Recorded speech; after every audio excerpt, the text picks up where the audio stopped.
وقل جاء الحق وزهق الباطل إن الباطل قد زهق لا يتكلمون إلا من أذن الرحمن وقال صوابا. Assalamualaikum warahmatullahi wabarakatuh.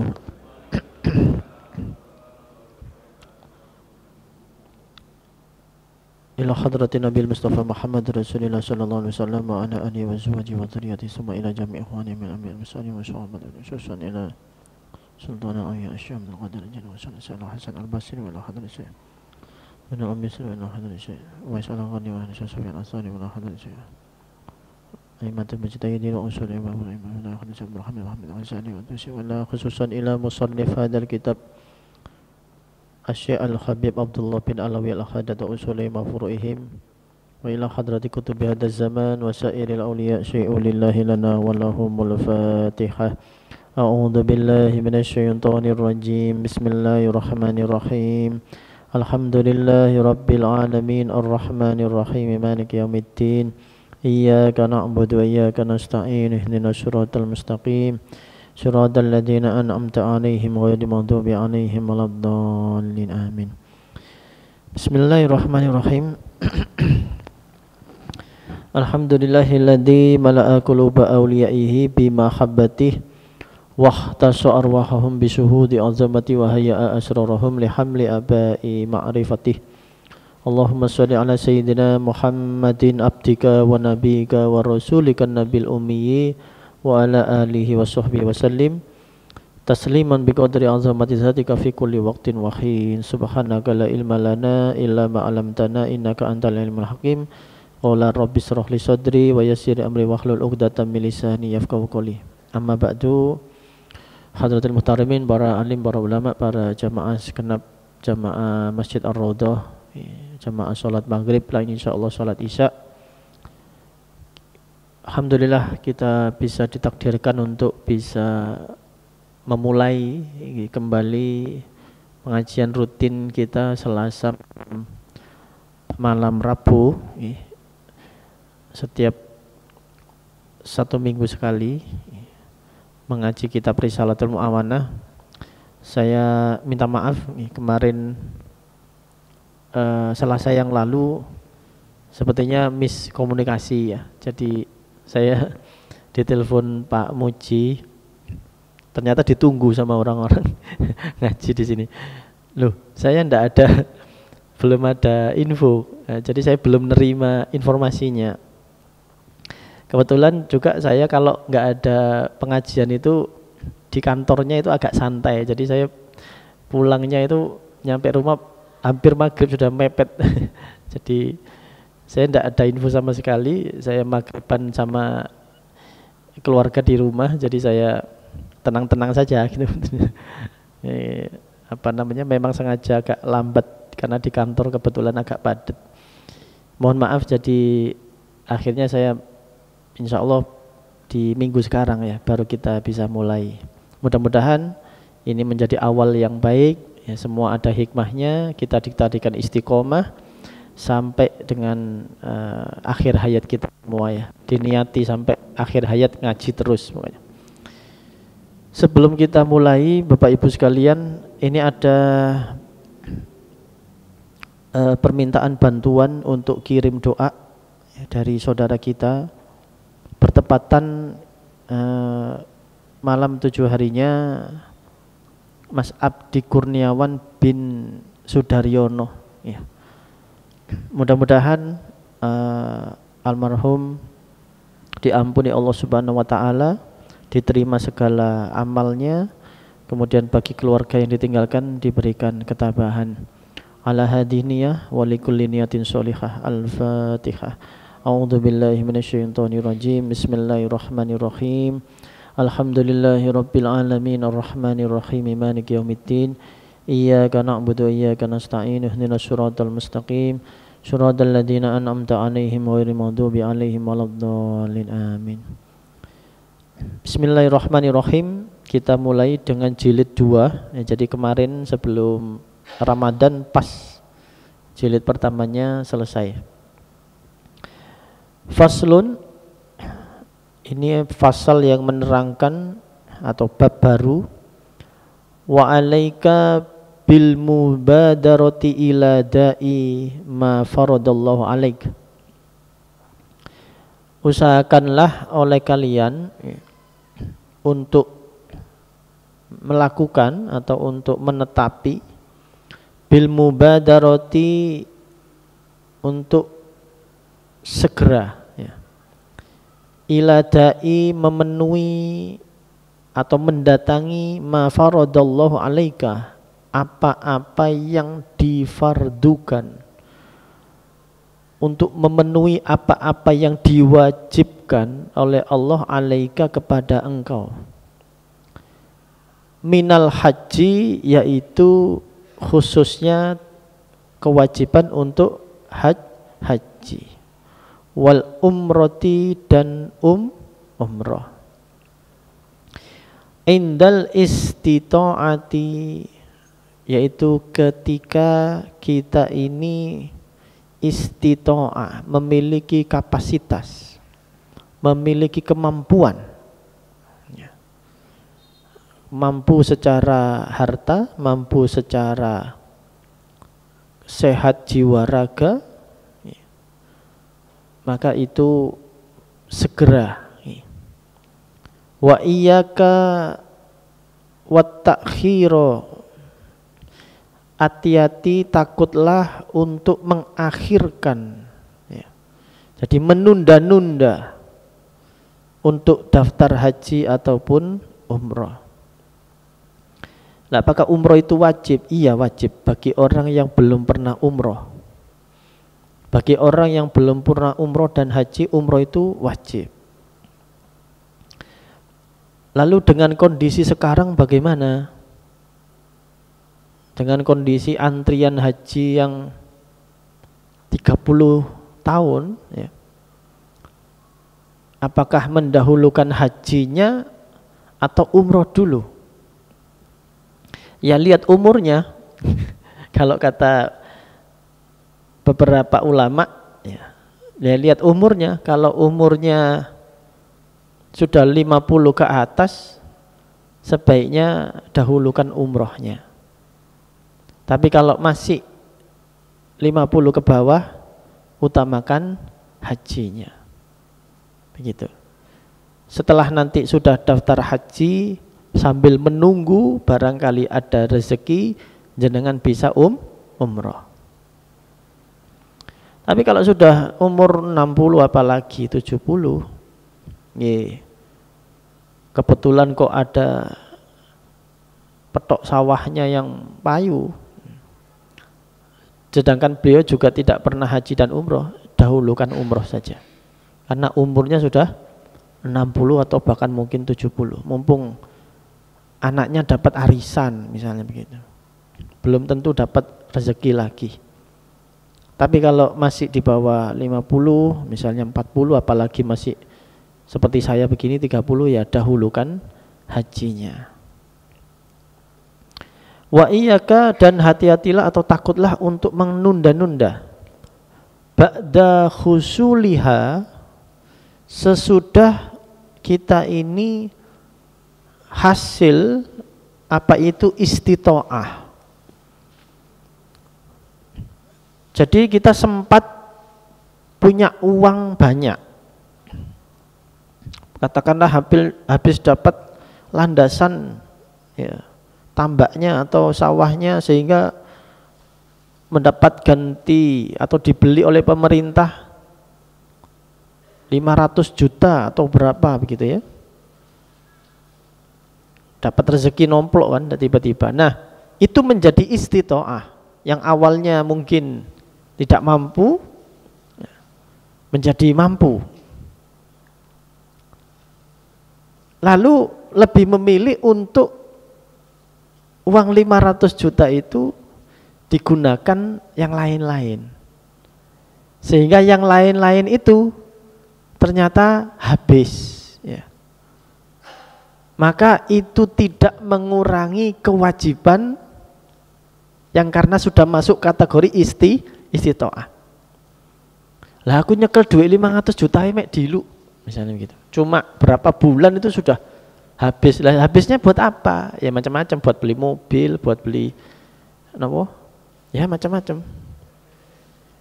Ya makanya kalau dapat rezeki, hati dan pikiran kita itu di mana?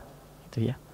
Apakah kita mendahulukan kepentingan Allah ataukah keperluan pribadi kita? Memikirkan hal-hal yang wajib atau memikirkan hal-hal yang tidak wajib.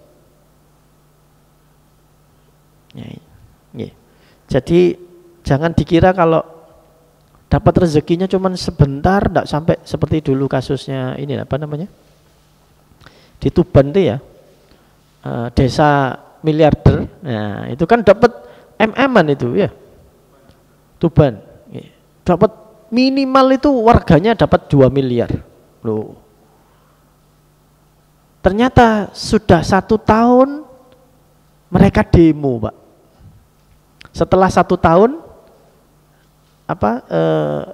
tanahnya dibeli itu demo, minta sawahnya dikembalikan saja katanya, terus dipekerjakan lagi seperti kerja di sawah begitu, karena uangnya sudah habis sebagian di antara mereka. Jadi jangan dikira kalau sudah megang uang miliaran itu terus auto aman seumur hidup, enggak seperti itu. Nah itu kemana larinya uang 2 miliar, 3 miliar, bahkan ada yang puluhan miliar, itu kemana yang demo itu? Nah ketika mendapat uang sekian miliar enggak sampai 1 tahun, itu sudah masuk istitoah, sudah wajib haji. Tapi tidak digunakan, misalnya tidak digunakan daftar haji. Itu meskipun dia jatuh miskin lagi, menjadi buruh tani lagi, tetap kena kewajiban.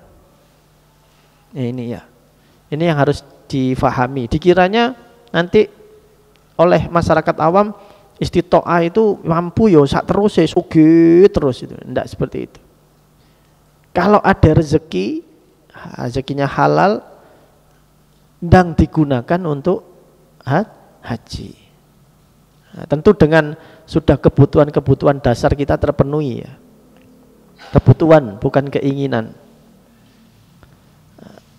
Maka sayang kan kalau sudah dapat 2 miliar tapi tidak berangkat haji. Padahal kalau mau dengan mengambil 200 jutaan, ya, tidak sampai 300 juta, itu sudah berangkat haji pakai jalur furoda.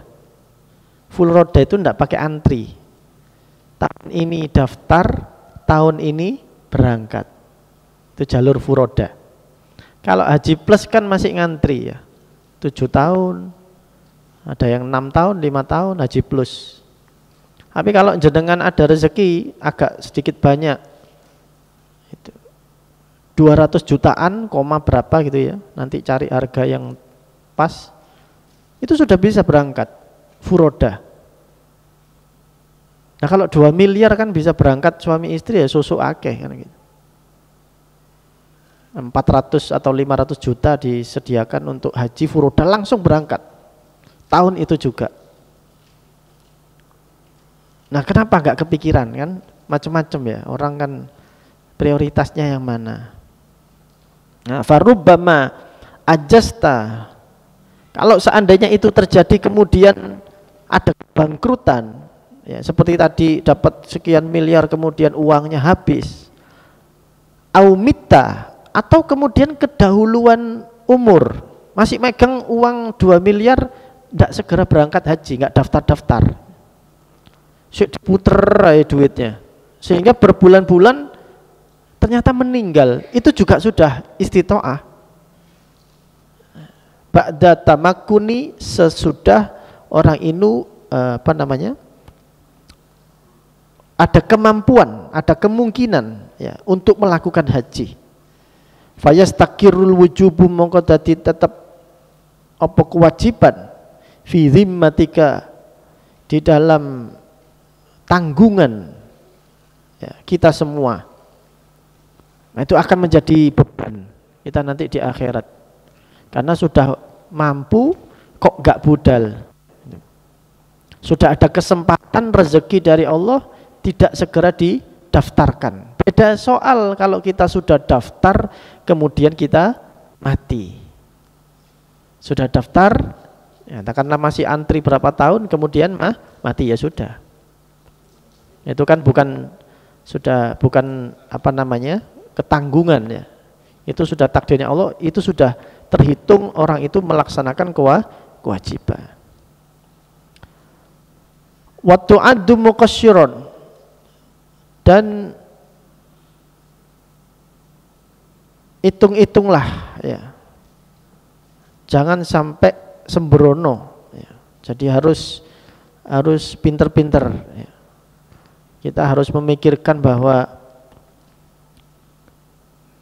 sebentar lagi ada masa yang namanya masa depan.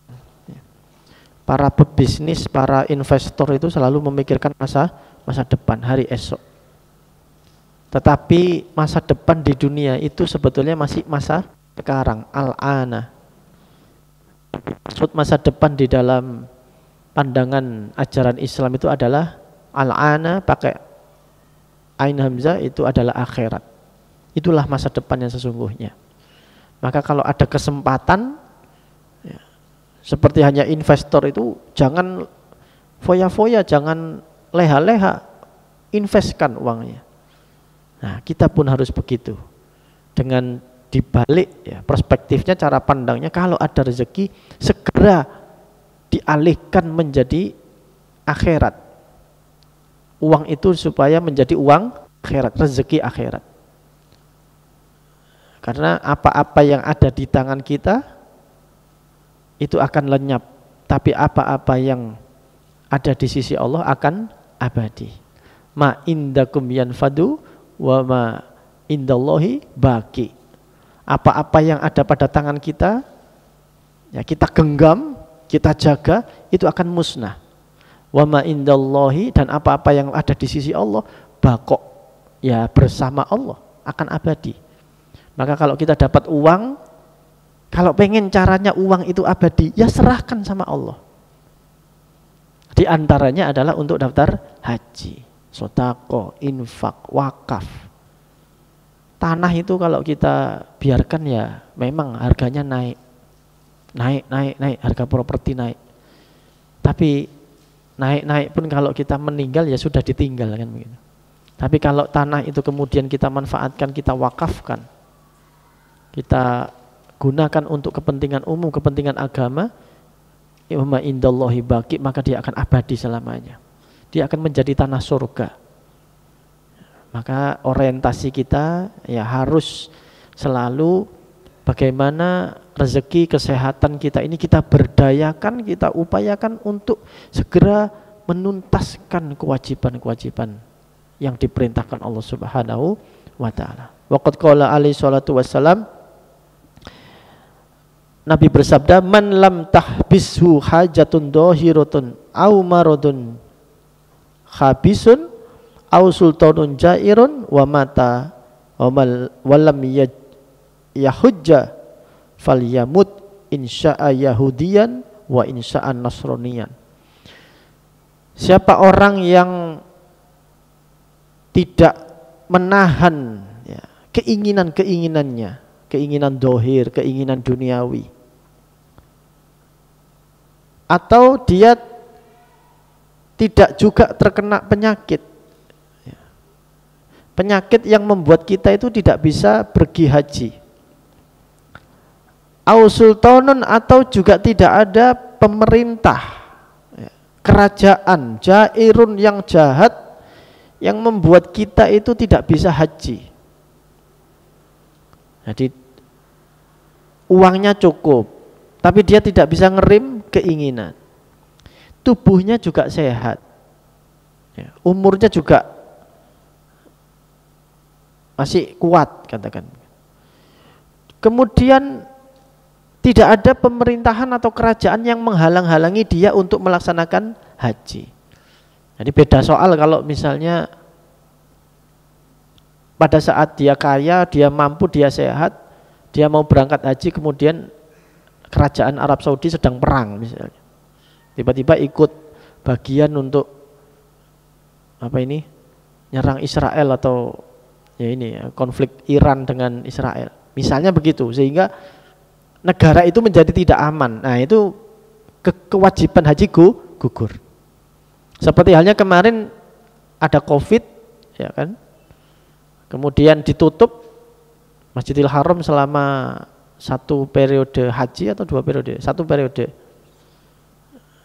2 periode. Nah, itu sudah, andaikan ada orang yang kejadwal di tahun itu kemudian meninggal, ya itu sudah dianggap sudah berhaji. Karena ketidakhajiannya itu dari faktor luar, bukan faktor di dalam dirinya. Ada faktor luar, ada di luar kuasa dia yang membuat dia terhalang untuk melaksanakan haji. Nah, itu tidak wajib, sudah gugur kewajibannya. Tetapi kalau aman, kondisinya aman, orangnya sehat, punya uang, mampu, sehat akal pikirannya juga, ya itu wajib. Wa mata, kalau kemudian orang itu mati walam yahujja, dia tidak berhaji, falyamut insya Yahudiyya wa insya Nasrani. Orang itu tinggal milih aja, dia statusnya Yahudi atau Nasrani. Ya, ini kan gak enak ya, dawuhnya Kanjeng Nabi begini. Wa alaika, maka usahakanlah oleh kita indal kudrati, ya, ketika kita mampu bitatawu'i untuk melakukan kesunatan bil haji dengan haji wal umrah atau umrah, kaghairima atau yang semisalnya haji dan umrah, minal kurubati untuk mendekat kepada Allah, faqad warada anillahi ta'ala annahu qol, maka sungguh Allah bersabda, ini di dalam hadis qudsi, inna abdan sahhahtu jismahu, sesungguhnya hamba yang aku beri kesehatan, jismahu apa jasmaninya, wa asraitu malahu, dan aku berikan hartanya, ku cukupi, ta'ti alaihi khamsatu a'wamin, maka datang atas seorang hamba itu khamsatu a'wamin, yaitu 5 tahun, walam ya'du, kemudian tidak mau, ya, dia tidak mau untuk berjalan alayya kepadaku, la abdun su, maka sungguh itu adalah hamba yang buruk. Sampai diberikan dalam satu hadis qudsi, diberikan tenggat waktu sampai 5 tahun, kesehatannya, kecukupannya. Kalau dalam renggat waktu itu sudah dilaknat oleh Allah, ini hamba yang buruk sekali di mata Allah. Al hadis bimaknahu. Wa alaika, maka usahakanlah, ya, untuk menetap inda iradatikal masira ilal haji, untuk kita itu berkemauan, berniatan, ya, untuk melakukan perjalanan haji. Ketika kita berjalan haji, untuk bita'allum, kita belajar, ya, wajibatihi, apa-apa yang menjadi wajibnya haji. Jadi kalau istilahnya unik ya, kalau di fikihnya itu ada fardu, ada rukun haji, ada wajib haji. Nah, itu beda. Mana yang rukun haji, mana yang wajib haji. Kalau rukun haji dia tidak dilakukan, hajinya tidak sah. Tapi kalau yang wajib haji dia tidak dilakukan, hajinya bisa sah asal dia membayar dam. Mana-mana yang masuk fardu, mana-mana yang masuk rukun, mana yang masuk wajib. Wa sunanihi, dan kesunahan-kesunahannya. Wa adhkarihi, dan zikir-zikirnya haji. Kalau orangnya itu sudah daftar, kemudian misalnya kayak sekarang, ya, nanti kan ada pemberangkatan ya akhir bulan ini, Mei ini, sampai Juni Juli itu ada keberangkatan haji tahun ini. Nah, ketika sudah dinyatakan Bapak Ibu tahun ini berangkat dari Kemenak, ada info, maka belajar tentang hajinya itu menjadi wajib.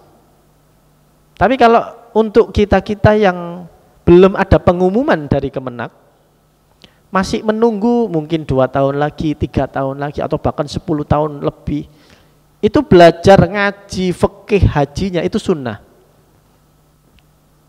Nah itu bedanya ya, ada kewajiban dan kesunahan itu menurut temporelnya, ada waktunya, ada kondisionalnya. Orang yang masih belum balik, misalnya anak-anak, belajar tentang zakat itu tidak wajib. Belajar tentang puasa Ramadan, fikihnya Ramadan itu tidak wajib. Tapi kalau dia belajar sunnah. Tapi kalau dia begitu masuk usia, nah kondisinya sudah balik, belajar sholat, belajar puasa, belajar zakat itu menjadi wajib. Nah haji juga begitu, ada masanya. Kapan? Ketika kita istitoah, kita mampu dan kita sudah daftar, sudah ada pengumuman bahwa kita akan haji atau umroh misalnya, maka itu wajib ya. Makanya ada manasik, ada pembekalan sebelum berangkat ini. Bismillahirrahmanirrahim. Wa adkarihi wa bi ta'allumi adillatil qiblah.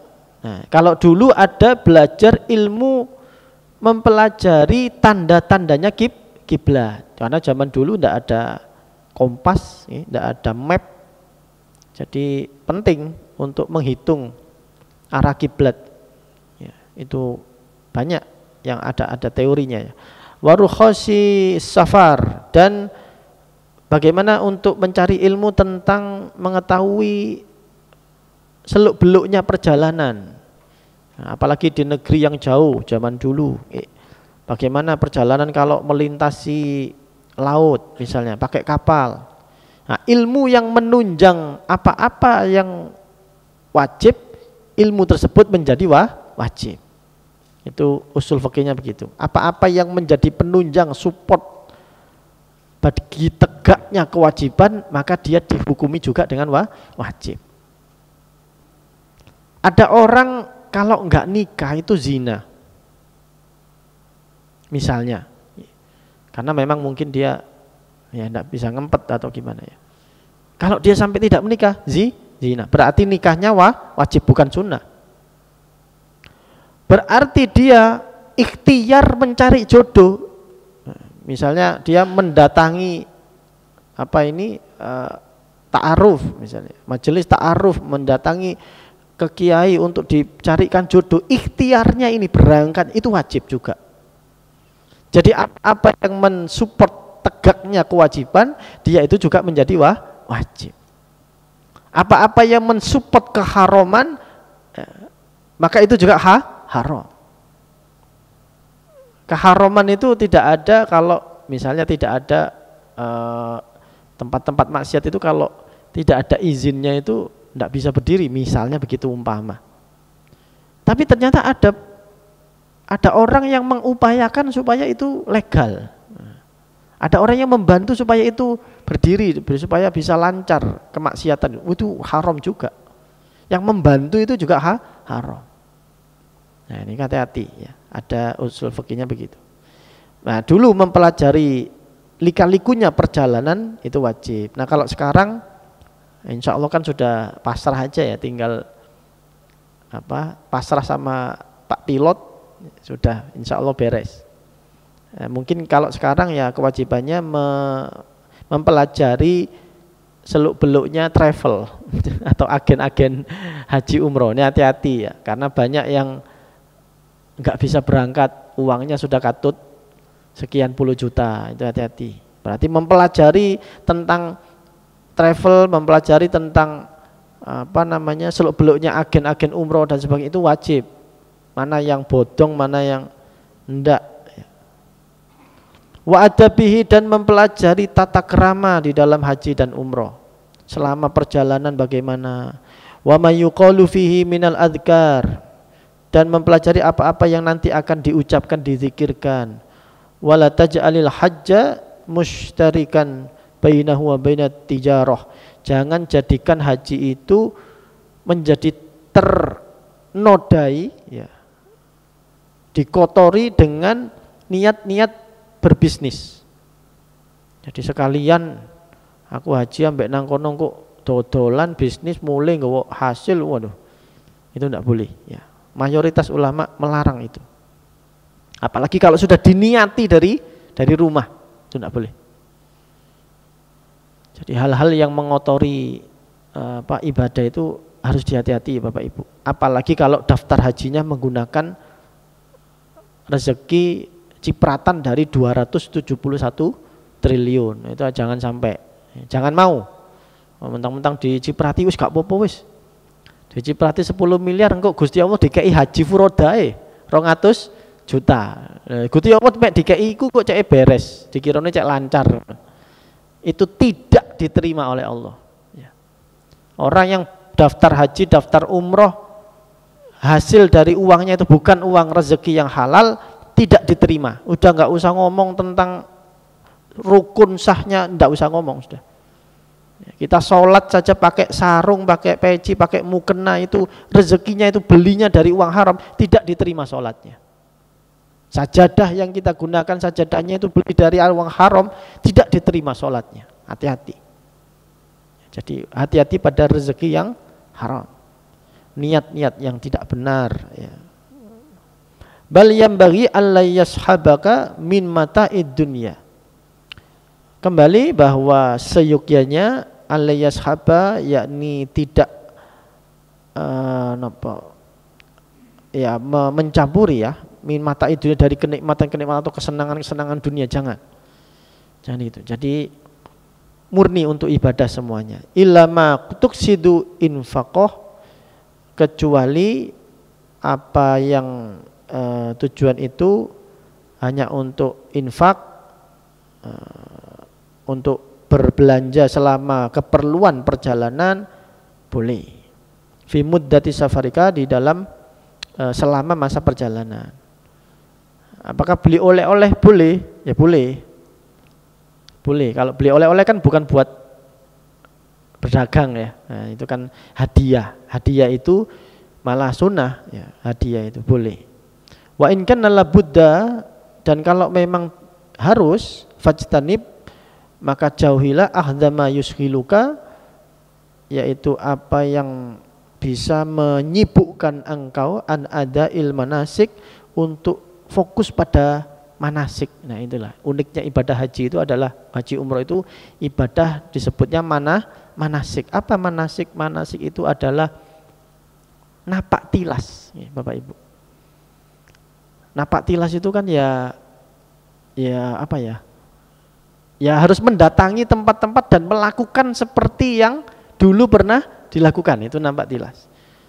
Makanya haji dan umroh itu uniknya adalah tempat ibadahnya itu persis sama seluruh umat manusia, mulai dari awal Nabi Adam sampai kelak ila yaumil qiyamah.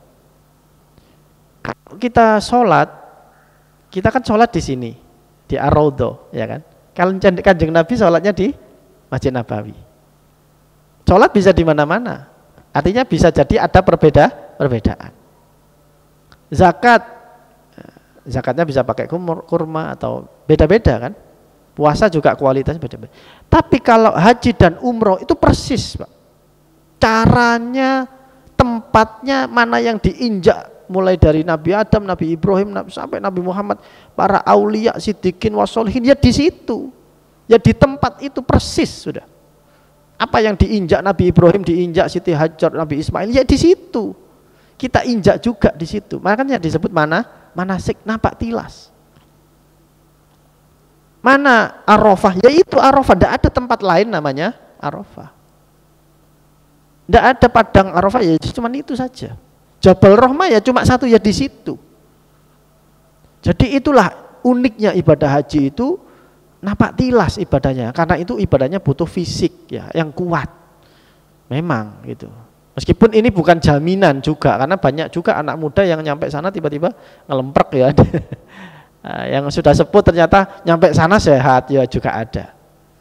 Tapi intinya ikhtiarnya kan harus mempersiapkan diri sebaik-baiknya. Mumpung J6 ndang daftar haji, engko nek budal 30 tahun iku cek gak tua-tua banget. Nah, itu penting. Nah, mindset begitu itu penting. Ya. Engko daftare engko ae hajine engko lek wis tuwa-tuwa ae. Lah iya saiki berangkate gak langsung. Akhirnya budal umur 80 tahun ya Allah wis. Ketika kondisinya sekarang seperti itu ya. Maka manasik itu adalah ibadah yang nampak tilas sehingga tidak ada bacaan yang wajib kecuali niatnya saja. Di dalam haji tidak ada, semuanya sunnah.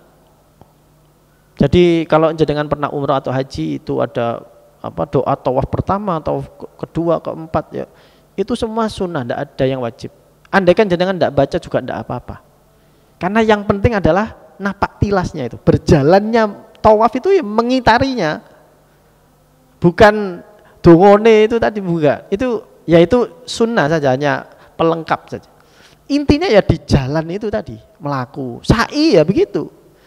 Intinya ada bahwa nanti kalau melewati pal hijau, Robbi fir warham wa'fu tawarrum watajawwas, yaitu hanya bacaan yang supaya kita untuk terus berzikir sama Allah. Jadi sama ulama itu dirumuskan begitu.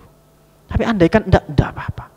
Justru ada ulama yang apa namanya menekankan napak tilasnya itu harus dihayati.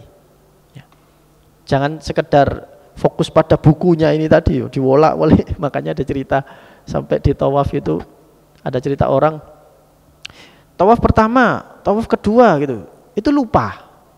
Jadi mungkin karena bukunya ini enggak dibalik gitu ya. Lalu jamaahnya ada ibu-ibu dari desa, itu satu putaran dia pakai karet Pak, karet 7. Satu putaran dipindah satu ke tangan satunya. 2 putaran karetnya dipindah 1 sampai dapat 7. Nah itu engkel-engkelan akhirnya antara mutawifnya sama ibu-ibu. Lu karetku iku wis 7. Lu iku mau sih 6 gitu. Jadi ngewalike bisa jadi. Nah karena fokus pada apa ini? Pada teks gitu. Nah, makanya itu juga kadang-kadang bisa ya keliru juga. Ya sudah enggak apa-apa, itu lika-likunya orang haji atau umrah begitu. Nah, yang pertama adalah semuanya ibadah haji itu adalah manasik. Potong rambut ya potong rambut beneran. Jadi tingkah lakunya, fisiknya, ibadah fisik. Beda dengan sholat. Sholat kita kan ada bacaan wajib, bacaan Fatihah, membaca apa ini namanya tahiyat, itu kan wajib. Ada bacaan-bacaan yang wajib. Tapi kalau haji itu tidak ada, semuanya tidak ada. Ala wajhika wa ta'zimi sya'airillah kama yambagi. Maka ini ada sedikit belum bisa ya untuk memperkuat ya keterangan itu tadi. Suatu ketika Syekh Sufyan Ats-Tsauri radhiyallahu an, seorang ulama tabi'in, ini gurunya para guru tabi'in ya, luar biasa. Anda pasti kenal ya namanya Sufyan Ats-Tsauri.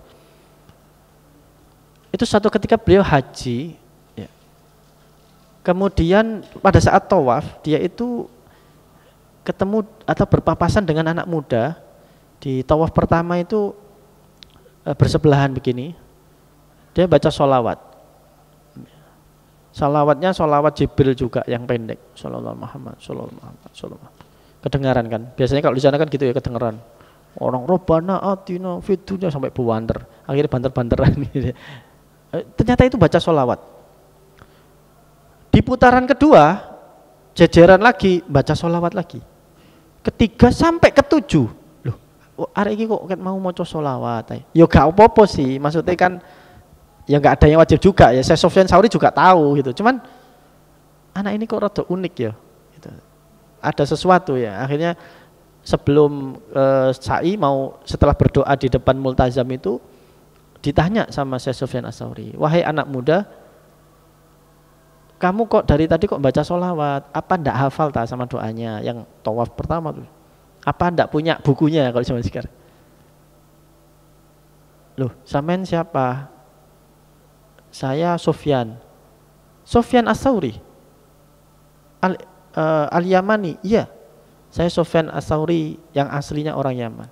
Masya Allah, langsung dicium tangannya karena tahu ini ulama besar yang bertanya. Jadi mungkin connect ya antara sing takon kok ya wongi kok ya antik gitu. sing Sufyan Ats-Tsauri lihatnya juga antik anak muda ini. Sehingga terjadilah dialog, kenapa kamu kok baca sholawat? Ceritanya panjang, saya itu ndak akan cerita. Saking ini yang tanya panjenengan ini, saya sungkan kalau tidak jawab. Jadi saya itu haji ke sini itu sebetulnya sama bapak saya katanya. Saya aslinya itu dari daerah Balakh atau intinya daerah Iran atau Uzbekistan. Ojo nyebut Uzbekistan ini masih sakit hati ya, tadi malam kalah 0-2. Jadi daerah Iran atau Uzbekistan itu, daerah sana. Saya berbulan-bulan yang lalu perjalanan ke haji ke sini sama bapak saya menemani. Kemudian di perjalanan bapak saya itu sakit. Nah, pada saat sakit nyampe di daerah Irak atau mana itu bapak saya meninggal. Saya kaget, wahai Syekh Sufyan, ketika bapak saya meninggal, wajah bapak saya itu menghitam. Kemudian wajahnya menjadi mirip seperti khimar. Sudah menghitam mirip dengan seperti khimar. Jadi saya itu takut, saya nangis. Ya Allah, kenapa bapak saya kok seperti ini? Wajahnya saya tutupi dengan kain. Saya berdoa sama Allah, ya Allah bagaimana ini? Tidak ada orang. Karena itu cuma perjalanan, kebetulan dia terpisah dengan rombongannya. Dia minta tolong ke siapa mau memakamkan, tapi kok bingung, masih kepikiran kenapa bapak saya itu nangis terus. Ketika nangis, dia saking gugu-gugunya itu sampai pingsan ya, karena saking syoknya. Nah, ketika pingsan itu datang ada seorang laki-laki datang, kemudian bertanya sama dia, kenapa nak, kok kamu nangis sampai sebegininya, sampai sedihnya itu nemen gitu loh, nangisnya sampai koyok ngono. Kok sampai koyok ngono nangis? Bagaimana saya tidak menangis, Tuan? Bapak saya itu loh seperti ini, wajahnya itu menghitam, berubah seperti khimar, mirip kayak hewan. Siapa, anak mana yang tidak sedih orang tuanya meninggal seperti itu? Lalu dilihat, mana orang tuamu? Dibuka, akhirnya diusap oleh si laki-laki ini. Wajah bapaknya kembali normal, sudah tidak menghitam, bahkan bersih wajahnya. Lalu si anak ini saking gembiranya, Masya Allah, bersyukur, nangis. Akhirnya ditanya, bapak siapa? Jenengan sinten, jenengan sinten? Saya gandoli itu bajunya itu wangi, bersih, putih. Panjenengan siapa? Lalu kata orang yang bersih wangi itu, aku ini nabimu katanya. Jadi ditahangi Rasulullah. Kenapa wahai Nabi, ya Allah? Nabi, kenapa ayah saya kok sampai begitu? Ayahmu itu memang orangnya dulunya senang maksiat gitu ya. Ya kadang-kadang ya mabuk, kadang ya judi itu. Tapi memang tadi itu kenapa kok saya sampai terdengar tangisanmu gitu ya. Itu adalah karena dulu bapakmu pernah mengamalkan sholawat sebelum tidur katanya. Jadi setiap mau menjelang tidur dia baca sholawat. Tapi itu tidak sampai akhir hayatnya, katakan begitu ya. Hanya beberapa masa, berapa tahun dia pernah punya wirid itu. Ya ini sholawat itu tadi disampaikan oleh malaikat kepada saya sehingga saya mendengar tangismu dan saya datang ke sini. Masya Allah. Ini maka mulai sekarang ya nak, kamu kalau ada apa-apa baca sholawat sama saya. Dan apapun keadaanmu, kamu harus menunaikan amanah bapakmu. Bapakmu mau haji, nanti kamu silakan berhaji. Kamu belum bisa apa-apa, baca saja sholawat. Sholawat saja sama aku. Jadi itulah akhirnya anak muda ini dari tawaf, sa'i sampai dengan rukun Arafah itu hanya membaca sholawat. Jadi jenengan ada yang tahun ini berangkat haji? Belum ada ya? Sudah mungkin ya. Jadi sudah berangkat semua, alhamdulillah. Kalau misalnya jenengan nanti tidak sempat ikut manasik, ya yang penting ngikuti saja mutawifnya atau leadernya, nanti tinggal baca sholawat, selesai sudah. Ya. Tapi kalau bisa baca lain ya monggo, doakan teman-temannya, doakan saudara keluarganya bagus. Tapi seandainya tidak bisa, cukup baca sholawat saja. Wallahu alam bisawab. Saya kira cukup ya, demikian sudah isya. Insyaallah kita lanjutkan pertemuan berikutnya. Mudah-mudahan ada hikmahnya, ada nurnya, ada sirinya di hati semua. Rabbi fanfa'na bi barakatihim wahdinal husna bi hurmatihim wa amitna fi tariqatihim wa mu'afatin minal fitani. Rabbi fanfa'na bi barakatihim wahdinal husna bi hurmatihim wa amitna fi tariqatihim wa mu'afatin minal fitani. Rabbi fanfa'na bi barakatihim wahdinal husna bi hurmatihim wa amitna fi tariqatihim wa mu'afatin minal fitani. Bismillahirrahmanirrahim.